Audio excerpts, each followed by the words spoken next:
தமிழக பாஜக இப்போ நயினார் நாகேந்திரன் கையில் போனதுக்கு அப்புறம் ரொம்ப வீக்காக இருக்கு, அங்கேயே டெல்லி மேலிட சொல்லுது அப்படிங்கிற ஒரு தகவல் இருக்கு. நயினார் நாகேந்திரன் எனது பழைய நண்பர்.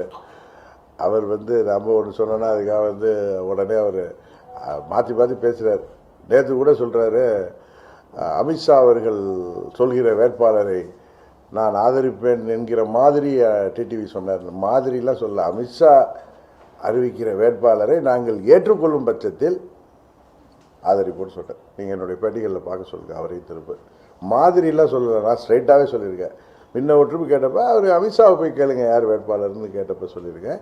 இன்னொன்று, அமித்ஷா அவர்கள் என்றைக்குமே பழனிசாமி தான் முதல்வர்னு அவர் சொல்லவே இல்லை. அதிமுகவை சேர்ந்த ஒருத்தர்னு எதுக்கு சொல்லணும்? அவர் முதலாக திரும்ப நான் கிளிப்பில்ல மாதிரி சொல்கிறேன்.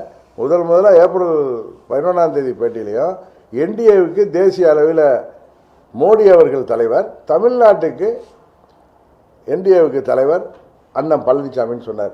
அதை நீங்கள் முதலமைச்சர் வேட்பாளர் அவர்னு நீங்கள் அதை இன்டர்பிரட் பண்ணிங்கன்னா அப்புறம் எதுக்கு இந்த மற்ற பேட்டிகளில் அதிமுகவை சேர்ந்த ஒருத்தர் தான் முதலமைச்சர்னு சொல்ல வேண்டிய அவசியம் என்ன? திரும்பி பழனிசாமி சொல்லியிருக்கலாம்.